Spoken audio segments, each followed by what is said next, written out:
Hello dear friends, कैसे हैं आप सभी। स्वागत है आपका मेरे चैनल स्टडी टेक पर। दोस्तों, आज की इस वीडियो में हम इलेक्ट्रिकल ट्रांसफार्मर के ऊपर डिस्कस करेंगे कि ट्रांसफार्मर क्या होता है और वह कैसे काम करता है। तो चलिए शुरू करते हैं। तो दोस्तों, सबसे पहले हम ट्रांसफार्मर का डेफिनेशन देख लेते हैं। डेफिनेशन क्या कहता है? Transformer is a static device which transfer the electrical power from one circuit to another circuit without change in frequency. दोस्तों, इसका मतलब क्या हुआ? ट्रांसफार्मर जो होता है वो एक स्टैटिक डिवाइस होता है। स्टैटिक डिवाइस कहने का मतलब है दोस्तों कि इसमें किसी भी प्रकार का कोई रोटेटिंग पार्ट नहीं लगा होता है। जैसे कि आपने देखा होगा कि मोटर और जनरेटर में रोटेटिंग पार्ट लगा होता है जो रोटेट करता है। ट्रांसफार्मर में ऐसा कोई भी रोटेटिंग डिवाइस नहीं लगा होता है, इसलिए इसको स्टैटिक डिवाइस कहा जाता है। ट्रांसफार्मर क्या करता है? Which transfer the electrical power from one circuit to another circuit. Transformer electrical power को एक सर्किट से दूसरे सर्किट में ट्रांसफर करता है विदाउट चेंज इन फ्रीक्वेंसी। और इस प्रक्रिया में जो इनपुट पावर होता है और आउटपुट पावर होता है, दोनों की फ्रीक्वेंसी सेम होती है। फ्रीक्वेंसी में कोई भी चेंजेस नहीं होता है। चेंजेस किस में होता है? वोल्टेज लेवल में। दोस्तों, ट्रांसफार्मर जो होता है वह फैराडे के म्यूचुअल इंडक्शन के प्रिंसिपल पर वर्क करता है। म्यूचुअल इंडक्शन क्या होता है? जब हम किसी कंडक्टर में इलेक्ट्रिक करंट फ्लो कराते हैं तो उस कंडक्टर के चारों तरफ एक मैग्नेटिक फील्ड क्रिएट हो जाता है। और मैग्नेटिक फील्ड के अंदर क्या होता है? मैग्नेटिक फील्ड के अंदर मैग्नेटिक फ्लक्स होता है, मैग्नेटिक लाइन ऑफ फोर्सेस होती है। और मैग्नेटिक लाइन ऑफ फोर्स को ही हम मैग्नेटिक फ्लक्स बोलते हैं। तो जब इस मैग्नेटिक फील्ड के अंदर हम किसी भी दूसरे कंडक्टर को लाते हैं तो क्या होता है? वह जो मैग्नेटिक फ्लक्स होता है वह उस कंडक्टर के साथ लिंक कर जाता है। उस कंडक्टर में ईएमएफ इंड्यूस होता है और उस ईएमएफ की वजह से उस दूसरे कंडक्टर में भी करंट फ्लो होने लग जाता है। इसी घटना को दोस्तों म्यूचुअल इंडक्शन कहा जाता है। तो म्यूचुअल इंडक्शन आपको समझ आ गया होगा, क्योंकि म्यूचुअल इंडक्शन जब तक आपको समझ नहीं आएगा तब तक आप ट्रांसफार्मर के वर्किंग प्रिंसिपल को अच्छे से समझ नहीं पाएंगे। तो चलिए ट्रांसफार्मर के सर्किट डायग्राम की तरफ चलते हैं। दोस्तों, ये है ट्रांसफार्मर का सर्किट डायग्राम। इसमें ये प्राइमरी वाइंडिंग है, ये सेकेंडरी वाइंडिंग है और ये बीच में जो बॉक्स आपको दिखाई दे रहा है ये दोस्तों ट्रांसफार्मर का कोर है। ट्रांसफार्मर का जो कोर होता है वो सिलिकॉन स्टील से बना होता है और पतली पतली लेमिनेट्स को एक साथ जोड़कर बनाया जाता है। अब क्या होगा? जैसे ही हम ट्रांसफार्मर की प्राइमरी वाइंडिंग में एसी सोर्स को कनेक्ट करते हैं, वोल्टेज V1 अप्लाई करते हैं, क्या होता है? प्राइमरी वाइंडिंग में सप्लाई फ्लो होने की वजह से इस कोर में एक मैग्नेटिक फ्लक्स सेटअप हो जाता है।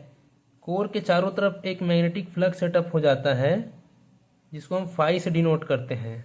अब चूंकि कोर के दूसरी तरफ सेकेंडरी वाइंडिंग को हमने कनेक्ट कर रखा है, जिसकी वजह से क्या होगा? म्यूचुअल इंडक्शन में मैंने आपको दिखाया था कि यहाँ पर एक मैग्नेटिक फील्ड सेटअप हुआ है। मैग्नेटिक फील्ड कह सकते हैं, मैग्नेटिक फ्लक्स कह सकते हैं। तो उस मैग्नेटिक फ्लक्स के संपर्क में जब ये सेकेंडरी वाइंडिंग हमारी आती है तो ये सेकेंडरी वाइंडिंग उस मैग्नेटिक फ्लक्स को कट करती है या लिंक हो जाती है। तो उस वजह से सेकेंडरी वाइंडिंग में क्या होता है? एक सेकेंडरी ईएमएफ प्रोड्यूस हो जाता है और इस ईएमएफ की वजह से सेकेंडरी वाइंडिंग में एक सेकेंडरी करंट फ्लो होने लगता है जिसे I2 से डिनोट कर रहे हैं।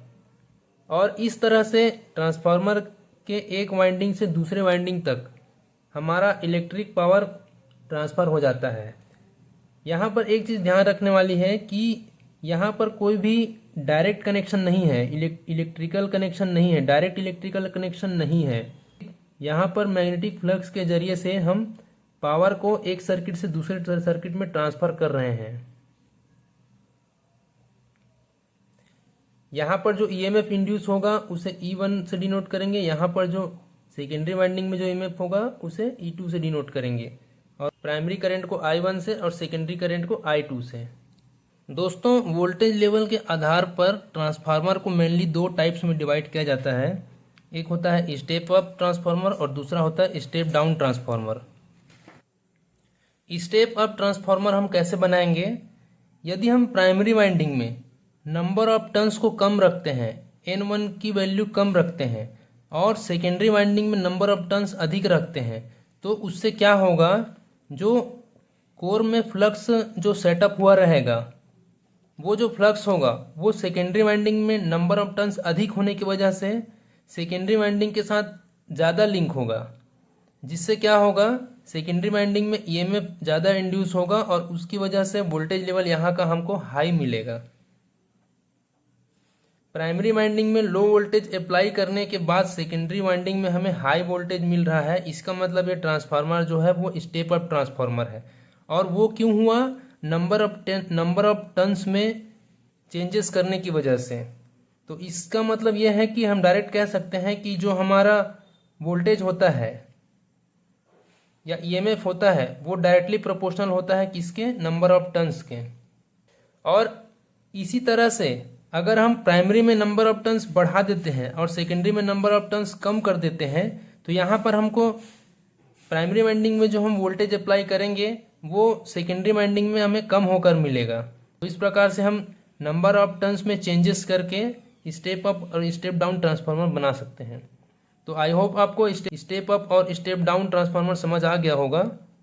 तो दोस्तों आज की इस वीडियो में बस इतना ही।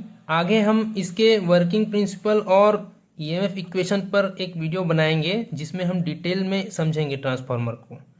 आज की वीडियो को समाप्त करते हुए विदा लेते हैं। बाय बाय, टेक केयर, जय हिंद।